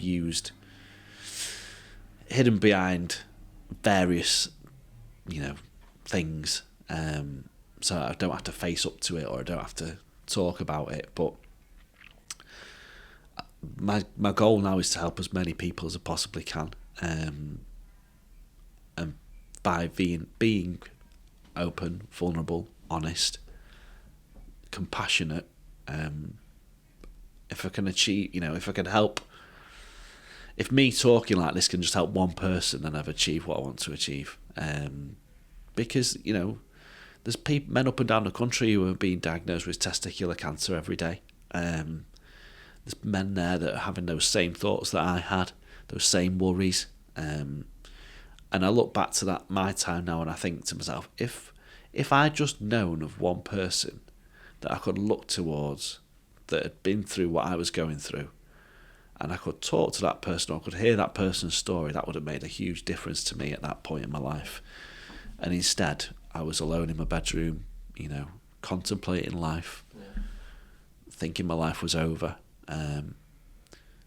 You know, and I fast forward the clock now, and you know, 41 years old, married, got a roof over my head, got a homeowner, got a beautiful wife, got a little boy I never ever thought I'd have. And yeah, you know, there will be bumps on the road on that way, but as we mentioned earlier on, it's about being grateful, and it's about being positive and self-care as well, to make sure that you can be the best for the people that you love. Another segment, if you like, is the host turn guest. So you've got a chance to ask me a question. Only one though. Okay. Oh, I'm joking. I would say, what have you learnt from this session today? What have I learned from this session? Oh, that's a really good question. Do you know I do reflections on the podcast episodes? So I'll do, every time I do a podcast, I go away. Obviously, I rewatch it and I write. So I don't write, I'll do it on a laptop, but I reflect on what I've learnt. So I'll do 5 things I learnt and I'll share the lessons with everyone. So off the top, what I've learnt, let me have a quick think. Okay. The main one is how short life is. You've been through a lot. Zara's been through a lot, and we take for granted the small things, and I don't think we realise that until something like that hits us, and we're forced to reflect and go, oh, we're not here for that long. Am I living right? Am I being the person I want to be? And that's probably the biggest thing I've took straight from it. And when I do the reflections on this, I know some episodes are harder than others, and then episodes like this, I'm like, I could do 10 reflections, but that's probably the main one, that we're not here for that long. So just enjoy it, make sure you're being the person you want to be, and I like how you want to impact other people, because that's what this is. You're in the right place. Outside of Andy's Man Club, do you talk to your friends about mental health? No, I don't. Perfect. Yeah. You don't know what's coming. You up for a challenge? Yeah, 100%. Okay, cool. So this happened to the last guest, and he said, I think I explained it briefly, and the challenge is, are you willing to text one of them now just to check him? And blame the podcast, blame me. You can just text, obviously in whatever language you will message this person in, whoever you want to message, and just say, I'm on the podcast speaking about mental health, and he asked me, do I speak to my male friends about mental health? And it made me think, you know what, I don't. Well, today's the opportunity to put it on the table. And if you're up for it, we'll show the camera. Yeah. Show the camera the message. You know what's interesting is, one of my good friends who I've met through Andy's Man Club, who I go walking with, Carl, when we go out for a walk on a Sunday, we talk about everything. We talk mental health, we talk about how we're feeling, we talk about conversations that we've had with our partners, we talk about challenges in life, and we have really deep, open, honest conversations with each other. And I think that's because our friendship has been born out of that group. Yeah. And he said to me, there's conversations that I've had with you whilst we've been out walking that I wouldn't have had with my friends until it was 3 o'clock in the morning and I'd been drinking all day. 2 pints deep. Yeah. That's the only time I would have ever felt that I could talk like that with them. He said, but just through going out walking, because our friendship's been born out of that group. That's what it's built on, right? Yeah. But my other friendships, don't get me wrong, as you get old, what I've also done throughout all my learnings is I've cut people off as well. Friendships that were born around alcohol, or if they were the wrong reasons, why I was friends with those people. And if you can only have a friendship with somebody after because you drink together, that's the wrong. It's not a friendship. No, it's not. But coming to that realisation. But I know two of my friends are going through a pretty tough time at the minute. So it'd be quite good to message them both and just say, how things. Let's do it. Do you want me to get your phone? Pass it with your phone. Yeah. It's on the table. Oh, probably could have turned around and reached that. Yeah. But there's a lot of friendships where we don't have these conversations, and I'm not going to be delusional and say every friendship we should be speaking about mental health, because not everyone's equipped to handle the conversation. Not everyone's willing to have the conversation, and that's fine. But I think as long as we put it on the table, because what I said to Reese was, you can message them, put it on the table. They might not open up now, but in a few months, if they're having a tough time, they're going to remember that you sent them that message, and they'll think the door's open there to have that conversation. So this is the impact I'm trying to have. Go, sent the first one. Are we doing more than one? Yeah, I'll send 2, mate. Yeah, Damn. Two friends that I know of Damn. that are going through a bit of a bad time, or they've had a few challenges recently. Mm.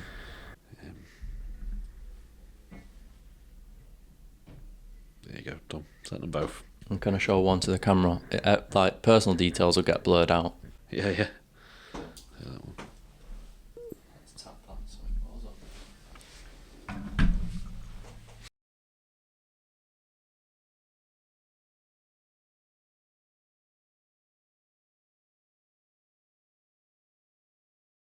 Okay, so mate. Fair play. Hopefully, by you putting that on the table, Yeah, absolutely. they feel like you're. And I mean, you probably find this because do your friends and people around you know that you go to Andy's Man Club and you're a facilitator there? Yeah, champion it quite a lot. And obviously you've done quite a few interviews, done a bit of media on it. Have you become like the go-to person for mental health yet? With people around you, in terms of just like questions or... Not really. I've had, we went out with like one of Zara's cousins. It was her 50th birthday a couple of weeks ago, and a couple of the family members, the blokes, came up to me and they were like, what you're doing is amazing. It's really, really proud of you of what you've achieved, and you're putting it out there, you're being vulnerable, and take our hats off to you. So that was nice to have that affirmation from a couple of, bit of recognition. Members of the family coming up to us and saying, they were really pleased with me. An old, my dad's old best mate at school, my mum, he's a friend with me on Facebook. I've not spoken to him for years. But when I did my 3 Peaks challenge, he commented on my post saying to my mum, "You must be really proud to have such an inspirational son." And I just thought, what a lovely thing to say. He's very much an old school bloke from the same era as my dad.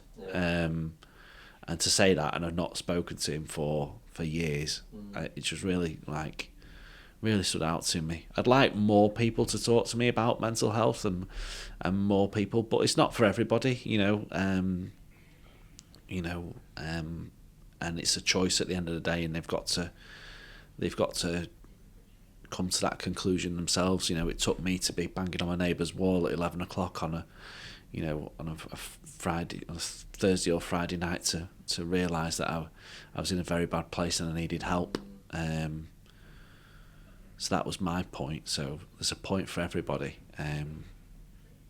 But all I can do is keep sharing, talking about it, highlighting it to people, so that when that time comes, so that banging on the wall moment comes, they know where to go to, because I didn't know at that point, and it took me to go to my doctor to speak to him. So I feel that by showcasing and sharing and talking,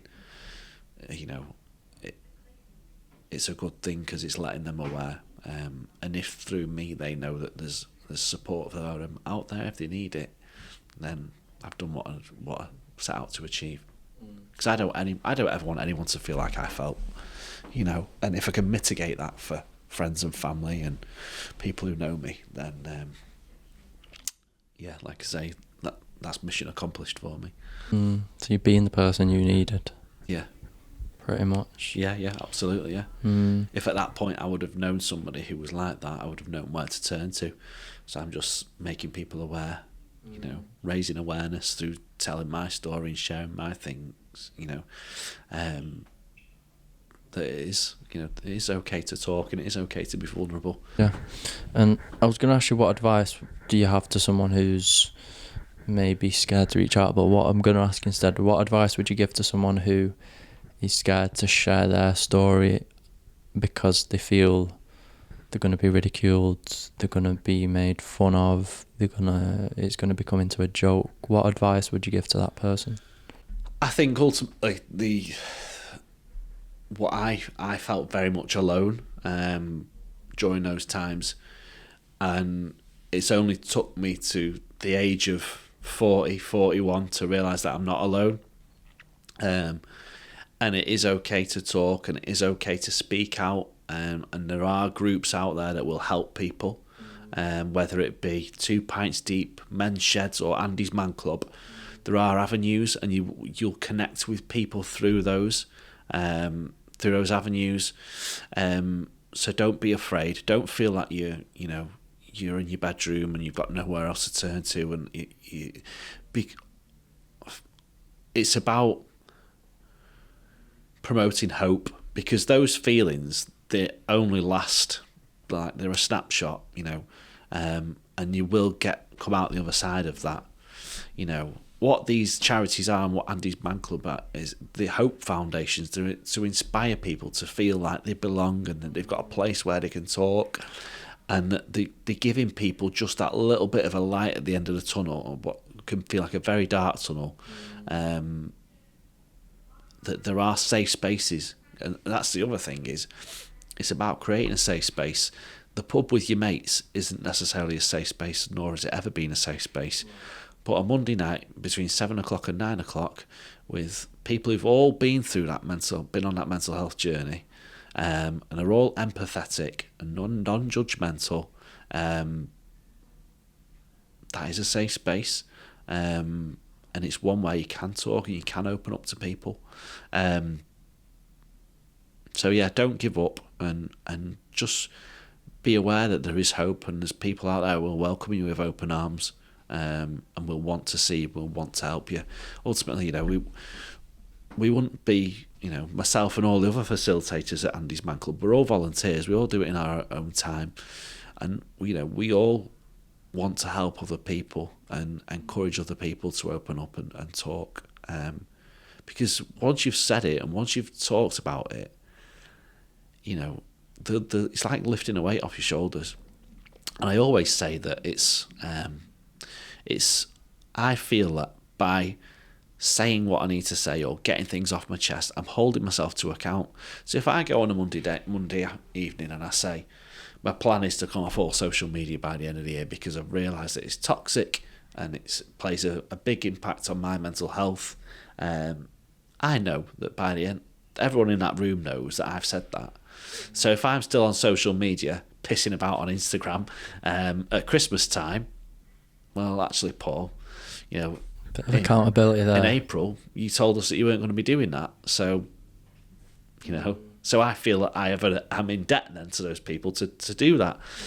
Going there and saying, "Oh, my mission possible is I'm going to be writing a book." I've said it.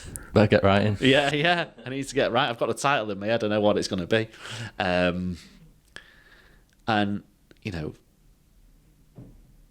the book's title, by the way, when it eventually gets written, is called The Unfortunate Gentleman, and that's what I was referred to as a letter when I was going through all my scans on my in 2013. I think it was the endocrinologist referred to me as this unfortunate gentleman on his letter to the consultant because of what I'd been through prior and what I was going through, and how I was feeling. So that really stuck out to me, and it just came to me the other week when I was musing, and I was just thinking about things, and it went ping in my head. I thought, right, that's it, that's the title. But anyway, that's moving on. We'll get it on the podcast when it launches. Yeah, when it launches, yeah. We'll get it on there. Yeah. But yeah, it's about, that's what it is. It's about making people aware that they're not alone and that there is an option, and don't give up hope, because it's just how you're feeling, it will pass. And there are people out there that care and that want to help. Who's one person you'd recommend to have on the podcast? One person that you'd have on the podcast? I would say Luke Ambler, who's started Andy's Man Club. If you can get hold of him. We spoke to Luke, when myself and Carl, when we were coming down the third of the 3 peaks.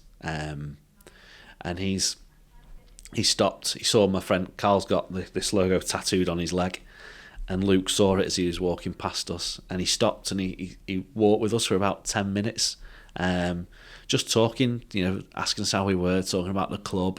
how the day had been, and it was just, it motivated us, because obviously at that point we'd walked 21 miles, we'd climbed 3 mountains, it was absolutely chucking it down, it was cold, it was wet, it was windy, we had 4 miles to go to complete the challenge, and he just spent 10 minutes talking to us, speaking to us like normal blokes, having a chat, and it just uplifted us both, and we set off then, and carried on walking. So, but he's got a fantastic story, really inspirational guy, and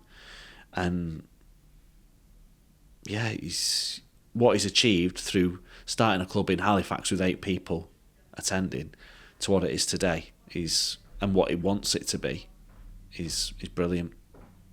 Well, next time you see him, Luke, you'll be sat here soon. You best believe me. No, I've actually got a guest list of people who want on. He's on there. Oh, okay. So, very good recommendation.